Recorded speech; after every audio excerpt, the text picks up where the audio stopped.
वे पासे हाणे वाक़े ॿीहर बजट के हवाले से ख़बर ॾींदासीं। सिंध जे नए माली साल जी 22 खरब 44 अरब रुपयनि जी बजट अॼु पेश कई वेंदी। बिल्कुल नाज़रीन, अवां खे बजट के हवाले से अपडेट किया पिया। काबीना की मंजूरी खां पोइ मुराद अली शाह बजट सिंध असेंबली में पेश कंदो। सिंध हुकूमत बजट में गरीब ऐं बेघर माण्हुनि खे घर ठाराए ॾियण लाइ 2 अरब रुपया बजट में रखी छॾिया आहिनि। शहीद बेनज़ीर भुट्टो हाउसिंग सेल ज़रिए गरीब माण्हुनि खे मुफ़्त ठाहे ॾिना वेंदा। सिक्योरिटी खे बहितर बनाइण लाइ ऑटोमेटिक नंबर प्लेट्स कैमराउनि लाइ 1 अरब 56 करोड़ रुपया भी मुख़्तस कया विया। गाड़ियुनि जी नंबर प्लेट जी सुञाणप कंदड़ जदीद कैमरान जी ख़रीदारी ऐं लॻाइण लाइ 1 अरब 56 करोड़ रुपया मुख़्तस कया विया। बोर्ड ऑफ रेवेन्यू 11 अरब 83 करोड़ रुपया बजट रखी वई। बोर्ड ऑफ रेवेन्यू जी तरक़ियाती बजट 25 करोड़ ऐं गैर तरक़ियाती बजट 11 अरब 57 करोड़ रुपया मुख़्तस कई वई। अवां ॿुधायूं पिया एक्साइज एंड टैक्सेशन खाते जी 7 अरब 24 करोड़ रुपया बजट मुख़्तस कई वई आहे। खबर अवां खे ॾिए पिया। सिंध जे नए माली साल जी 22 खरब 44 अरब रुपयनि जी बजट अॼु पेश कई वेंदी। काबीना जी मंजूरी खां पोइ मुराद अली शाह बजट सिंध असेंबली में पेश कंदो। सिंध हुकूमत बजट में गरीब ऐं बेघर माण्हुनि खे घर ठाहे ॾियण लाइ 2 अरब रुपया मुख़्तस करण जी तजवीज़ ॾिनी आहे। शहीद बेनज़ीर भुट्टो हाउसिंग सेल ज़रिए गरीब माण्हुनि खे मुफ़्त घर ठाहे ॾिना वेंदा। सिक्योरिटी के बेहतर करण लाइ ऑटोमेटिक नंबर प्लेट्स कैमराउनि लाइ 1 अरब 56 करोड़ रुपया मुख़्तस कया विया। गाड़ियुनि जी नंबर प्लेट्स जी सुञाणप कंदड़ जदीद कैमराउनि जी ख़रीदारी ऐं लॻाइण लाइ 1 अरब 56 करोड़ रुपया मुख़्तस कया विया। बोर्ड ऑफ रेवेन्यू 11 अरब 83 करोड़ रुपया बजट रखी वई। बोर्ड ऑफ रेवेन्यू जी तरक़ियाती बजट 25 करोड़ ऐं गैर तरक़ियाती बजट 11 अरब 57 करोड़ रुपया मुख़्तस कई वई। अवां खे अपडेट कयूं पिया। सिंध जे नए माली साल जी 22 खरब 44 अरब रुपयनि जी बजट अॼु पेश कई वेंदी। काबीना जी मंजूरीअ खां पोइ मुराद अली शाह बजट सिंध असेंबलीअ में पेश कंदो। सिंध हुकूमत बजट में गरीब ऐं बेघर माण्हुनि खे घर ठाहे ॾियण लाइ 2 अरब रुपया बजट में रखी छॾिया। इन जा तफ़सील मालूम कंदासीं। लाइन ते मौजूद आहे कराची मां सगीर चांडियो। जी सगीर चांडियो, उसमें पेश कंदी नए माली साल 2023 ऐं 24 जी बजट जेका आहे उहा 2244 अरब रुपयनि जी बजट अॼु सिंध असेंबली में पेश थींदी। सिंध काबीना जो इजलास थोड़ी देर खां पोइ थींदो। सिंध जे नए माली साल जी बजट जी मंजूरी खां पोइ सिंध असेंबली में सिंध जो वॾो वज़ीर सैयद मुराद अली शाह 4 वॻे बजट जेको आहे उहो पेश कंदो। जेके KTN न्यूज़ के समूरा तफ़सील जेके उहे मालूम थिया आहिनि त उन तहत 2244 अरब रुपयनि जी बजट अॼु सिंध असेंबली में पेश थींदी। परॾेही फंडिंग वफ़ाक़ी ग्रांट समेत सूबे जी कुल तरक़ियाती प्रोग्राम लाइ 697 अरब रुपया जेके आहिनि उहे रखिया विया आहिनि। गैर तरक़ियाती बजट जेका आहे उहा 1411 अरब रुपया रखी वई आहे। जॾहिं त सूबाई डेवलपमेंट प्रोग्राम लाइ 380 अरब रुपया जेके आहिनि उहे रखिया विया आहिनि। इन खां अलावा ज़िले तरक़ियाती बजट जेका आहे उहा 3 अरब रुपया रखी वई आहे। इन खां अलावा बजट में वफ़ाक़ी हुकूमत पारां 19 अरब रुपयनि जूं तरक़ियाती ग्रांट्स मिलण जो काथो लॻायो वियो आहे। सब्सिडी ग्रांट्स कर्ज़नि लाइ 344 अरब रुपया जेके आहिनि उहे रखिया विया आहिनि। इन सिलसिले में सिहत खाते जी बजट जेका आहे उहा टोटल 272 अरब रुपया मुख़्तस करण जी तजवीज़ ॾिनी वई आहे। सिंध में मुख़्तलिफ़ वर्टिकल प्रोग्राम्स लाइ क़ाइमु कयल जेके मुख़्तलिफ़ प्रोग्राम आहिनि उन्हनि जी बजट में 6% वाधारो कयो वियो आहे।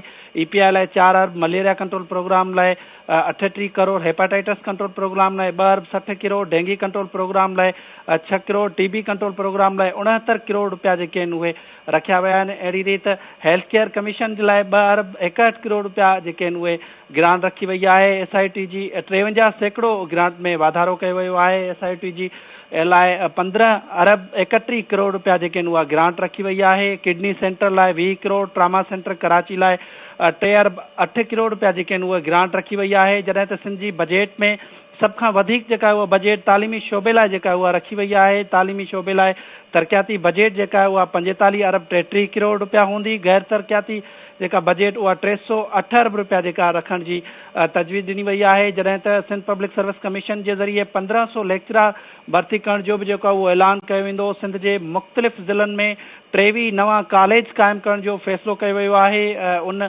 तहत जेको आहे 40 करोड़ 33 लख रुपया जेके आहिनि उहे बजट में रखिया विया आहिनि। समूरनि पब्लिक यूनिवर्सिटियुनि लाइ 25 अरब रुपया ग्रांट रखी वई आहे। 57 प्राइमरी स्कूलनि खे मिडिल स्कूलनि जो दर्जो ॾिनो वेंदो। 15 मिडिल स्कूलनि खे अपग्रेड करे सेकेंडरी जो दर्जो ॾिनो वेंदो। 150 स्कूल अहिड़ा आहिनि जेकी सेकेंडरी जा 150 स्कूल अहिड़ा आहिनि जेकी हायर सेकेंडरी उन्हनि खे दर्जो ॾिनो वेंदो। अहिड़ी तरह मुख़्तलिफ़ जेके आहिनि उहे अमन अमान जे लाइ 160 अरब रुपया जेके आहिनि उहे मुख़्तस कया विया आहिनि। अमन अमान जी गैर तरक़ियाती ख़र्चनि जे लाइ 148 अरब, तरक़ियाती बजेट जेका उहा 12 अरब रुपया मुख़्तस कई वई आहे। जदीद हथियारनि जी ख़रीदारी लाइ 2 अरब 79 करोड़ रुपया। सिजावल ज़िले में session court, civil court, family court जे क़याम लाइ 7 करोड़ रुपया जेके आहिनि उहे मुख़्तस कया विया आहिनि। अहिड़ी तरह मुख़्तलिफ़ खातनि लाइ जेके आहिनि उहे बजेट रखी वई आहे। हैंड्स ते ख़ासि नवाज़िश कई वई आहे। 25 करोड़ रुपयनि जी उनखे ग्रांट ॾिनी वई आहे। हायर एजुकेशन स्कॉलरशिप लाइ 2 अरब रुपया जेके आहिनि उहे एंडोमेंट फंड रखियो वियो आहे। अहिड़ी तरह बोर्ड सबबि तबाह थी वियल वाटर कोर्सेस जी बहाली लाइ 1 अरब, Benazir women agriculture workers programme लाइ 50 करोड़ रुपया जेके आहिनि उहे रखिया विया आहिनि। वर्क्स एंड सर्विसिस खाते लाइ 9 अरब 63 करोड़, मकानी इदारनि वारे खाते लाइ 110 अरब, पब्लिक हेल्थ इंजीनियरिंग खाते लाइ 3 अरब 28 करोड़ रुपया जेके आहिनि उहे रखिया विया आहिनि। बोर्ड ऑफ रेवेन्यू लाइ 11 अरब 83 करोड़ रुपया बजेट रखी वई आहे। जॾहिं त एक्साइज एंड टैक्सेशन खाते लाइ 7 अरब 24 करोड़ रुपया बजेट मुख़्तस कई वई आहे। सिक्योरिटी खे बहितर बणाइण ऐं गाॾियुनि जी नंबर प्लेट्स जी सुञाणप कंदड़ जदीद कैमरान जी ख़रीदारी ऐं उन कैमरान खे लॻाइण जे लाइ 1 अरब 56 करोड़ रुपया जेके आहिनि उहे मुख़्तस कया विया आहिनि। सिंध हुकूमत शहीद बेनज़ीर भुट्टो हाउसिंग सेल जे ज़रिए ग़रीब माण्हुनि खे मुफ़्त घर ठाहे ॾियण लाइ 2 अरब रुपया जेके आहिनि उहे मुख़्तस कया आहिनि। जी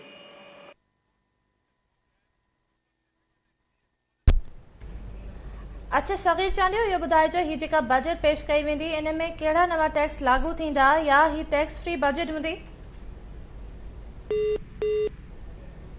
राब्तो मुनक़दा थी वियो आहे। अव्हांखे ॿुधायूं पिया बजट जे हवाले सां अपडेट कयूं पिया। सिंध जे नए माली साल जी 22 खरब 44 अरब रुपयनि जी बजट अॼु पेश कई वेंदी। काबीना जी मंज़ूरीअ खां पोइ मुराद अली शाह बजट सिंध असेंबलीअ में पेश कंदो। अव्हांखे ॿुधायूं पिया सिंध हुकूमत बजट में ग़रीब ऐं बेघर माण्हुनि खे घर ठाहे ॾियण लाइ 2 अरब रुपया बजट में रखी छॾिया। अव्हांखे अपडेट कयो पिया शहीद बेनज़ीर भुट्टो हाउसिंग सेल ज़रिए ग़रीब माण्हुनि खे मुफ़्त घर ठाहे ॾिना वेंदा। सिक्योरिटीअ खे बहितर करण लाइ बि ऑटोमेटिक नंबर प्लेट्स, रिलैक्सेशन कैमरायूं ऐं 1 अरब रुपया 56 करोड़ रुपया मुख़्तस कया विया आहिनि। राब्तो बहाल थियो आहे। सगीर चांडियो टेलीफोन लाइन ते मौजूदु आहे। जी सगीर, ॿुधाइजो त सरकारी मुलाज़िमनि जी पघारनि में केतिरी वाध कई वेंदी, केतिरो इम्कान आहे? बिल्कुलु मानूर, पघारनि में 35% ऐं पेंशन में 17.5% जेका आहे उहा गुज़िरियल ॾींहुं वफ़ाक़ तरफ़ां इहो ऐलान कयो वियो हो। पर सिंध हुकूमत जो हिन वक़्तु सिंध काबीना जो इजलास जेको आहे उहो हलंदड़ो आहे। इन बाबति जेको आहे उहो गौर वीचार कयो पियो वञे।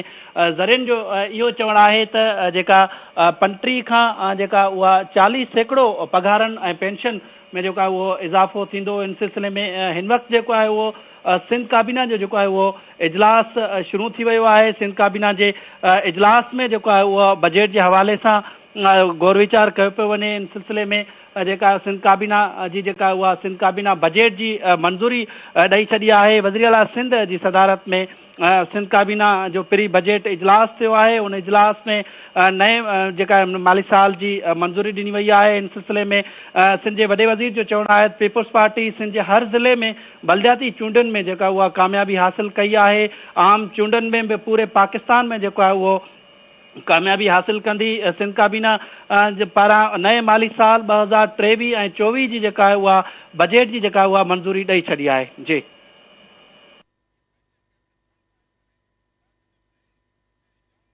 पेश कंदो।